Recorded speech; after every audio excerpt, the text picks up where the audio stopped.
कि सतयुग त्रेता द्वापर में जो प्राणी अच्छी आत्माएं होती हैं उनको जन्म मिलता है। और वो कौन होती हैं?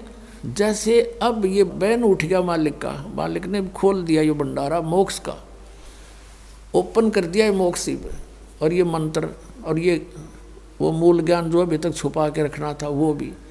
तो अब अरबों खरबों की संख्या में पुण्यात्मा सतलोक जाएंगे जो इस मर्यादा में रहेंगे। और सतलोक यूँ नहीं जाएंगे कि ऐसे मरते आना डर लगेगा फलाना होगा, नहीं, आपको न पता भी नहीं लगेगा मृत्यु विघ्ना भी, क्योंकि इस ज्ञान से आपको ये दृढ़ता आ जाएगी कि यूँ कवर तो छूटेगा। ये कवर जो हमारा पर डाल रखा है 5 तत्वों का शरीर, ये तो छूटता है, सबका छूटे, ये तो रहना ही नहीं है। फिर इसके अंदर इसके डर किसा, इसके मरने क्या फिर भय किसा। और फिर ये होगा कि हमने जो भक्ति की है ये परमात्मा की बताई हुई है, और इससे आपके अंदर चाहे आप कुछ भी सोचने की चेष्टा करोगे, ये भक्ति का प्रबल ये प्रवाह आपको डगमग नहीं होने देगा, इतनी दृढ़ता पैदा कर देगा। जैसे सूरवीर होते हैं शीश दे देते हैं पर उनके मन में डर नहीं पैदा होता, तो आप वो सूरवीर बन जाओगे काल के साथ लड़ने वाले। इसके सभी अटैकों का आपके ऊपर कोई असर नहीं होगा और ऐसे जाओगे। कहते हैं आए हैं सो जाओगे राजा रंग फकीर, एक तो सिंहासन पर बैठ के जाएंगे, एक जुड़े जान जंजीर। आप तो जाओगे जैसे विमान के अंदर बैठा के ले जाएगा मालिक आपको, जैसे आपको सौंपना सा होगा, आपको सौंपन सा होगा। जैसे सौंपन में आदमी कार में बैठकर खूब सैर सपाटे करता है, तो ऐसे जा पहुँचोगे। तुम सतलोक जा लोगे जब पता चलेगा वो शरीर वो कांचड़ी तो छोटा है, वह तो छोड़ने की थी, वह तो उसमें तो बहुत दुखी हो रहे थे। तो ये सारे जो तरीके मालिक करेगा आपके लिए। न जीव तो एक चौने नहीं छोड़ सकता अपने हिसाब से, तो सारा कुछ ऑपरेशन पे डॉक्टर का ही होता। मरीज जब उसके ऑपरेशन थिएटर में समर्पित हो जाता है, तो आप समर्पित हो जाओ, फिर वो करेगा सारा कुछ आपको हर तरह से बचाव करेगा। जो से वस्तु होगी वो आपको देगा, नहीं होगी तो नहीं देगा। तो डॉक्टर के अंडर ट्रीटमेंट होने के बाद मरीज ने अपने नहीं चलानी चाहिए, वो रोग को बढ़ा सकता घटा नहीं सकता, ये सोच लेना। तो जो पार नहीं होंगे वो दुर्भागी प्राणी क्या बनेगा उनके साथ? फिर वो जाएंगे जैसे आप कोई ये रियल मंत्र है आपको जो प्राप्त है, ये सब इन देवताओं के ये इनकी उपासना नहीं है, ये पूजा नहीं है, ये मजदूरी दे रखी है आपको। जैसे हमने किसी का ऋण देना है और उसके वहाँ मजदूरी करके पूरे करना चाहते तो उसकी पूजा थोड़ी कर रहे हैं, हमने ले रखा तो देना पड़ेगा। तो ऐसे ही इन भगवानों की जो मजदूरी आपको दे रखी है यहाँ के प्रभुओं की, तो ये बहुत गजब के मंत्र हैं, बहुत अच्छे, और इनकी पूंजी आपके पास ढेर हो जाएगी। इनका ऋण भी आप उतार नहीं सकोगे, क्योंकि ऋण तो परमात्मा उतरवा होगा, साथ खड़ा होगा, यू काल तो धोखा देता है तुम्हारे साथ। तो जो पार नहीं होंगे वो दुर्भागी प्राणी यही रह जाएंगे। तो फिर कहाँ जाएंगे? ब्रह्मा के लोक में, जो ब्रह्मा जी का मंत्र आपको दे रखा है उसकी कमाई से। उसकी कमाई समाप्त होने के बाद जाएंगे ये विष्णु जी के लोक में, विष्णु जी का आपको मंत्र दे रखा है या मजदूरी दे रखी है, धन हो जाएगा इकट्ठा। फिर जाएंगे शिव जी के लोक में, शिव जी का आपको मंत्र दे रखा है, वहाँ पूंजी ये पुण्य खत्म होते ही फिर जाएंगे दुर्गा के लोक में। फिर ये जाएंगे ब्रह्म लोक में, जो इस काल का मंत्र सरपुरुष का मंत्र दे रखा है आपको। और उसके बाद जो सतनाम प्राप्ति है, सारनाम प्राप्ति है, ये भी रह जाएंगे। ये नहीं कि सार नाम मिल गया तुम होगे पार, नहीं। मर्यादा सबसे बड़ी चीज़ है। जैसे सारी टिकट ले रहे हो, जहाज में बैठे नहीं उतर गए नीचे, फायदा क्या हुआ उसका? डाल लो जेब में टिकट ने, वह कैंसिल होगी। तो ऐसे ही आप जी ने इस परमात्मा के द्वार से हटना नहीं है। द्वार धनी के पड़ा रहे, धक्के धनी के खावे, और 100 काल जगजोली पर द्वार छोड़ नहीं जावे। जहाज तो उतरे नहीं नीचे, टिकट आपने ले रखी है। तो फिर कई कहते हैं यहाँ से जैसे बिना ज्ञान के व्यक्ति चले गए नाम त्याग के, मतलब इस स्थान को त्याग के, अब का मंत्र तो ये जाप करेंगे और गुरु और बना लेंगे। वाह भाई वाह, टिकट जहाज गिर बैठ गया गधे पर जाके। अकल देखो इनकी। तो इसके लिए परमात्मा बताते हैं कि वो जब रह जाएंगे ना यहाँ पे, तो ऐसे प्राणी फिर वहाँ रोते हैं बैठ के, उनको ज्ञान होता है। तो फिर क्या करते हैं परमात्मा, सतनाम में 2 मंत्र, 2 अक्षर का मंत्र है, एक ओम है तो ब्रह्म का जाप है, और दूसरा मंत्र है वो अक्षर पुरुष का जाप है, अक्षर पुरुष यानी परब्रह्म का। लेकिन वो परब्रह्म का जाप होते हुए भी उसका धन बहुत गना है, और वहाँ वो केवल हमने वहाँ पर योग करना था उसको पार करने के लिए 7 संग ब्रह्मांडों को, लेकिन वहाँ ना जाने से फिर इस काल ने यहाँ पर नकली सतलोक, नकली अलखलोक, नकली अगमलोक बना रखे हैं। और उस दूसरे सतनाम के जो 2 अक्षर में दूसरा मंत्र है, उसकी कमाई को ये वहाँ बर्बाद करवा देता। उसके बाद फिर भी पुण्य इसके बहुत बच जाते हैं, क्योंकि ऐसा मंत्र है। फिर इनको वहाँ जब इसके पुण्य खत्म हो लेते हैं, ये क्या करता है, ये काल अपना गुजारा आपसे टैक्स लेकर, आप पर चार्ज लगाकर अपना काम चला रहा है। किस ब्रह्मांड का ये इतना कंगाल आदमी है। जैसे राजा होता है वो प्रजा से टैक्स लेकर ही प्रभु पाकता है, उसके टैक्स से सेना खरीदता है, उसके टैक्स से मौज मारता है, उसके पास खक नहीं होता। ऐसे यहाँ की सारी व्यवस्था, यहाँ के भगवानों तक भी यही व्यवस्था है इनकी। तो आप इसने होटल बना रखे ऊपर, वो स्वर्ग जिनको कहता है, आपके जो पुण्य होते हैं उन पुण्यों के ऊपर से ये 25% टैक्स लेता है आपको वहाँ पर, और वो तो अलग जमा होता है, और बाकी वहाँ जो आप खाने पीना वो सब फ्री नहीं होता, आप ही की पूंजी को वहाँ वो उसने डाइट रख रखी है, ये खाओगे इतनी डाइट, अब ऑटोमेटिक वहाँ कैंसिल होती ख़त्म होते चले जाते हैं, और वो सब धन उसी के पास रह जाता। तो उसके बाद फिर आपको कहाँ भेज देता है, पाप के आधार से नरक में।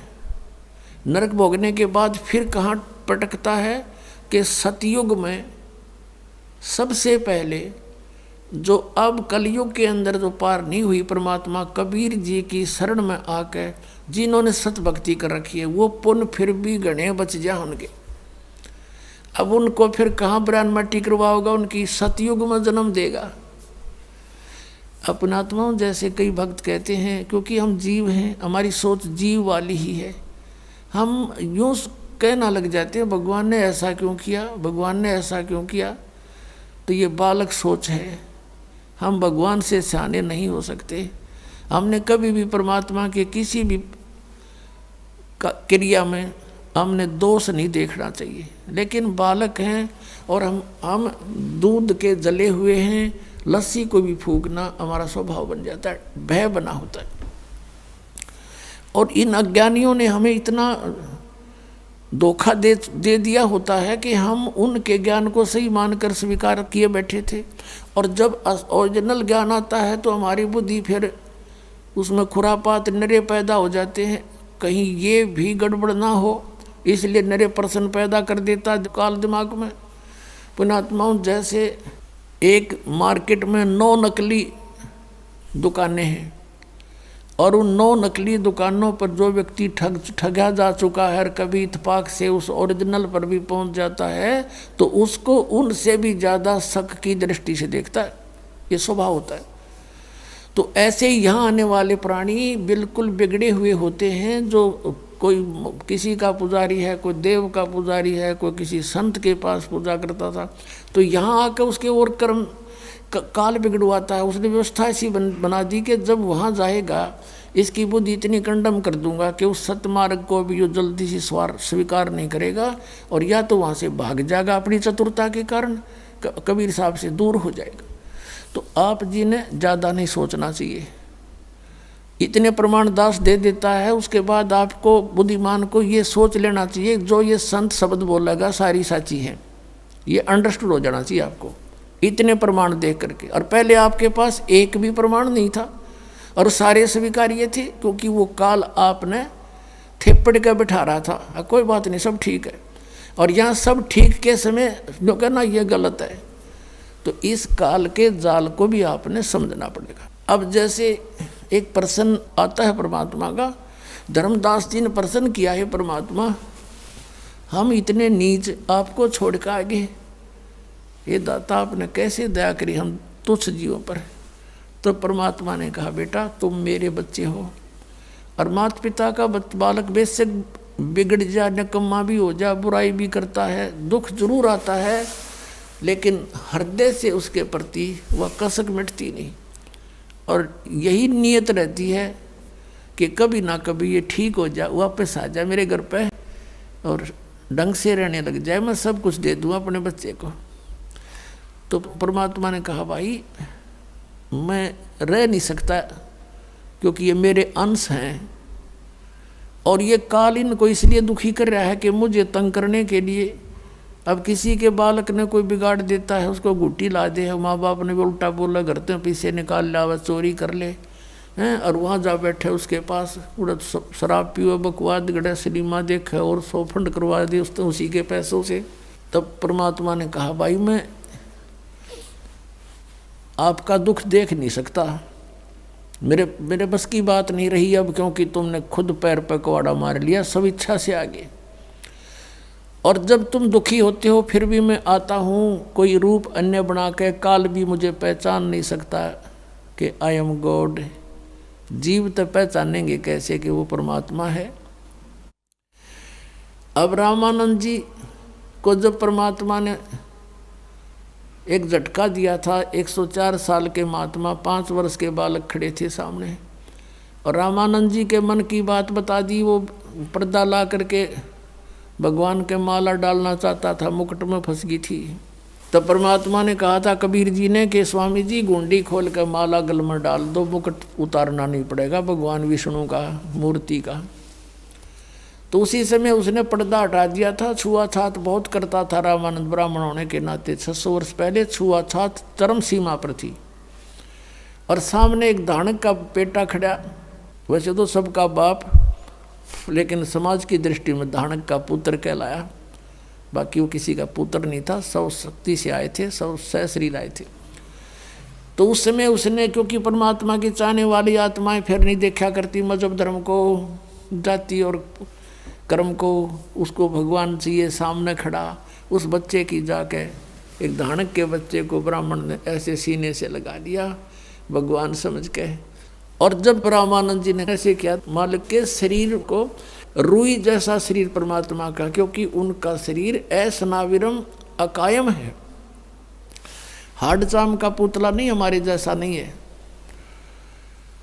तब रामानंद जी ने कहा था मन की पूजा तुम लखी, और मुकुट माल परवेश, और गरीब दास गति कौन लखे, तेरा कौन वर्ण कौन भेख।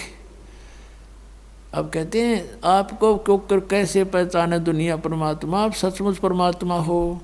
आप किस वर्ण में, यानी शूद्र वर्ण में आगे जुलाहा जाति में, और किस वेशभूषा में खड़े, 5 वर्ष के बालक टोपी पहरे और धोती बांधे, छोटी पहले छोटे छोटे बच्चे धोती बांधने लग जाते थे छोटी सी। और तुम्हें कैसे पहचाने हम, तो आप परमात्मा हो, आप किस रूप में खड़े। तो परमात्मा कहते तुम कैसे पहचानोगे, काल नहीं पहचान सकता मुझे, वो ऐसे ढंग से रहते हैं। तभी तो नानक साहब ने कहा था ए ठगवाड़ा ठगी देश खरा सियाणा बोता बार, ये दानक रूप रहा करता, लोगों दानक रूप रहा करता। तो उसमें कहते हैं परमात्मा, जब ये मेरी आत्मा तपस्या पर तंग पा रही थी, भटक रही थी, चटक पटक हो रहा था, इनको खील की तरह भून रहा था ये काल, उस समय वहाँ पर ये यहाँ के गुरु भी उसके ऊपर पिट रहे थे, जलाए जा रहे थे। यहाँ के देवता जो शरीर छोड़ के वो भी वहाँ पर भूनने जा रहे थे। अन्य प्राणी भी, गुरु भी, शिष्य भी वहीं पिट रहे थे, भून रहे थे। तब मैं वहाँ पहुँचा, मेरे जाते उनकी तपस्या पर जहाँ भून कर ये काल खाता है, वो एक बहुत बड़ा तवी होती है ना, तवी बहुत बड़ी ऐसी इस टाइप की पत्थर की शिला, वो अपने आप गर्म रहती है, उसके ऊपर ये डाल देता है उसको, और वहाँ चटक मटक होते हैं जीव 1 लाख प्रतिदिन मानव शरीरधारी प्राणियों को वहाँ फूंकता है। अपना आत्मा जैसे ये कवर है, ये तो यहाँ रह जाता है। जैसे बादाम होता है, बादाम का ऊपर का छिलका यूजलेस होता है, लेकिन उस छिलके बिना अंदर की गिरी नहीं बनती। तो इस कवर से वो अंदर के सूक्ष्म शरीर में जो सारे जीवन में आप आहार करते हो, और आप देखते हो इस काल का जाल है कैसा कि प्रत्येक प्राणी व्यसन करवाता सबसे व्यसन, हुक्का, तम्बाकू, शराब, मांस, ये जरूर बाई फोर्स करवाता है किसी ना किसी तरीके से। और फिर उसके माध्यम से अंदर सूक्ष्म शरीर पर गंध पैदा कर देता है, गंध इसका आहार बनता है जिसे, और उसको तपस्या पे भून कर उन जीव तो मरता नहीं, लेकिन उस समय इतनी पीड़ा होती है पूछो मत। और उसमें से गंध निकालता है वो भून का कति, और फिर उनको अचेत हो जाते हैं प्राणी वहाँ। फिर कुछ देर के बाद फिर उनको फेंक देता, उड़ा देता है। फिर रास्ते में कहा करके सचेत होते हैं, और फिर वो धर्मराज के सामने आकर लाइन में खड़े हो जाते हैं। वो आगे कर्मों का दंड अलग अलग से है। तो वहाँ जब वो खड़े थे तपस्या पर भुने जा रहे थे, परमात्मा पहुँच गए और सभी प्राणियों की वो जलन समाप्त होगी जिसके कारण वो पीड़ित थे। तपस्या ज्यों की त्यों सुलग रही है, लेकिन वो आँच, उसकी आँच जो है प्राणियों को तंग नहीं कर रही। उस मालिक के वहाँ पहुँचते ही तब वो सोधी में आए, देखा कि सामने कौन खड़े हैं, इतना सुंदर शरीर। उनसे पूछा कि हे भगवान, उन्हें समझ लिया कि परमात्मा हैं, क्योंकि यहाँ हमने यही पता है कि कर्म का दंड भोगना ही पड़ता है। तब सभी वहाँ बुद्धिमान व्यक्ति भी थे जो गुरु पद पर थे, उन्होंने कहा कि प्रभु हम यह कौन से कर्म का भोग रहे हैं। तो परमात्मा ने कहा ये कर्म तुम्हारा बहुत भयंकर है बच्चा, ये तुम्हारा यहाँ का कर्म नहीं, तुमने सतलोक में ये जुल्म किया था। तुम मेरे से विमुख हुए थे, इस काल के साथ आसक्त होकर आगे थे इस पर, और तुमने अपने पैर पर कुहाड़ी मार रखी है। फिर सृष्टि रचना सुनाई भगवान ने सारी उनको खड़ा होकर के कि तुम नो फंस गए यहाँ पर। अब देखो तुम, आप गुरु जी थे, ब्राह्मण थे, कहाँ जी, आप ये पूजा करते थे, कहाँ जी, देख तुम्हारी क्या दुर्गति, और आगे क्या होगा बताऊँ, ये देख तेरी हिस्ट्री शीट, अब तू नरक में जाएगा, उसके बाद तू गधे की योनि पाएगा। वो पूरी लिस्ट दिखा दी परमात्मा के, एक सेकंड का काम। और ये दुर्गति होगी, तुम बात करे हर लोगों को समझाने की, तू आप नरक में जा रहा है। तू वहाँ तो सारी समझ मांगी थी कि सचमुच इब्रान मट्टी हो रही है हमारी, कहाँ गई वो भक्ति, के काम आई। आज जोड़ कर कहें सारे भगवात्मा हमें छुटवा लो, इस काल से बचा लो। परमात्मा ने कहा बेटा ऐसे नहीं है, जब तुम जाए धरो जग देहा, तब तुम करना मेरे सत शब्द स्नेहा। ये सतनाम स्नेहा, मेरा जो सतनाम है उसको दृढ़ता से ग्रहण करना, उसको छोड़ना नहीं आजीवन। जब तुम्हें कभी मनुष्य शरीर मिल जाए मेरी रजा से, तो उस समय जब मेरा कोई संत तुझे मिल जाए, सच्चा नाम बताने वाला है, उन काल के दूतों को त्याग कर तुरंत उसकी ग्रहण कर लेना शरण, फिर देखना कैसे पार करूँगा, ऐसे नहीं कर सकता। तो उसी समय वो काल आ गया उनको खाने के लिए, उसको समय निर्धारित था उसका। लेकिन उस दिन परमात्मा की रजा से वो जीव वहाँ से गए नहीं थे, उसने समय फिक्स कर रखा है। इतने समय के बाद वो जीव वहाँ से ऑटोमेटिक उड़ जाते हैं अचेत स्थिति में ही, और रास्ते में वो सचेत होते हैं। फिर वो ऐसे क्रिया थी। उस दिन परमात्मा की रजा से वो वहाँ से गए नहीं। परमात्मा ने, कबीर साहब ने कहा कि देखो वो सामने आ रहा तुम्हारा वो काल भगवान, जिसको तुम निराकार निराकार बताते थे, देखो वो आ रहा है, ओछा माथा, लंबे दांत, काला चेहरा, ये देखिए इसका ओरिजिनल रूप। और इसने गीता जी में कहा कि अर्जुन 7वें अध्याय के 24-25वें श्लोक में कि मैं अपनी योग माया से छुपा रहता हूँ, मैं किसी के समक्ष नहीं आता, समक्ष आ जाता कालजा पाट जा सबका, इतना भयंकर चेहरा है इसका। जैसे अर्जुन जैसे योद्धा को इसने बाहर दिखाया था कृष्ण से निकल कर बाहर कि ये है मेरा असली रूप, खान लाग रहा सब ने, उसके मुंह में सब जा रहे हैं। अर्जुन से जैसे योद्धा के हाथ पैर कांपने लग गए थे उसको देख कर, तो यो भगवान है जिसको देख कर डर लगे, जिसको देख कर आत्मा प्रसन्न हो, वो है परमात्मा। तो जब वो सामने आया कि देखो तुम निराकार कहते थे, ये है वो तुम्हारा गॉड। अब कहा कि अब तुम जाओ, अब मेरी रिस्की बात जाएगी यहाँ पे। इतना कहती वो सारे जीव ऑटोमेटिक वहाँ से आकाश में उड़ गए बहुत ऊंचे, और फिर अपने स्थान पर पहुँच गए जहाँ उन्होंने जाना था। अब काल ने देखा कि ये जोग जीत कैसे आ गया। परमात्मा ने जोग जीत अपने पुत्र का रूप बना लिया। कहते हैं 100 छल छिद्र मैं करूँ अपने जन के काज, इस गंदे लोक में परमात्मा ने भी हमारे लिए इतना कुछ करना पड़ता है हमें निकालने के लिए। अब जोगजीत रूप में ही परमात्मा ने अपने पुत्र के रूप में इस काल को 21 ब्रह्मांड समेत सतलोक से निष्कासित किया था और कहा था ये सुन ले आदेश परमपिता का, निकल जाए यहाँ से तो 21 ब्रह्मांड लेकर ये आया था। इसने गलती बहुत की थी वहाँ पर, दुर्गा इस प्रकृति के साथ दुष्कर्म करना चाहा था, इसने इसके पेट में स्वर्ण ले ली थी और परमात्मा ने फिर उस लड़की को इसके पेट से निकाल करके दुर्गा को और इसको दोनों को वहाँ से 21 ब्रह्मांड समेत भेज दिया था। और दुर्गा को परमात्मा ने हम सब आत्माएं पहले ही दे दी थी उसको बीज रूप में और वचन शक्ति से उत्पन्न करने का आदेश दे दिया था। तो उसने ये प्रतिशोध लेना चाहा काल ने कि जोगजीत आज फंस गया मेरे लोक में क्यों आया तो मेरी आज्ञा बिना। और फिर उसको याद आ गया हो सकता है पिताजी का परम पिता का कोई आदेश लेकर आया हो।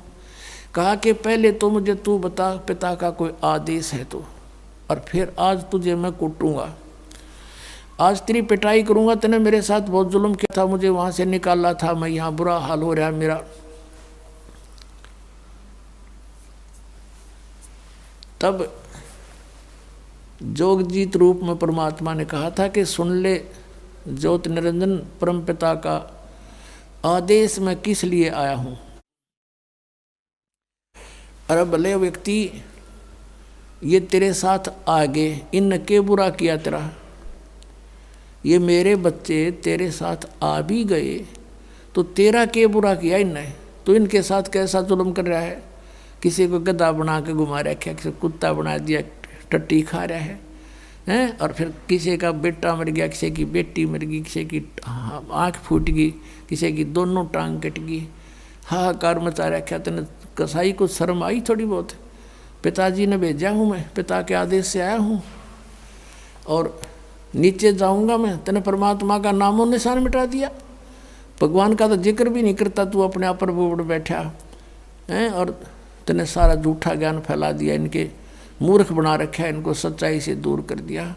नीचे जाऊंगा, इतने काल के लोक में नीचे पृथ्वी पर जाऊंगा, सब जीवों को बताऊंगा कि ये काल नहीं है, ये भक्ति तुम कर रहे हो ये मोक्षदायक नहीं है, और सही मंत्र उनको दूंगा, सबको पार करके सतलोक भेजूंगा। ये आदेश है पिता का।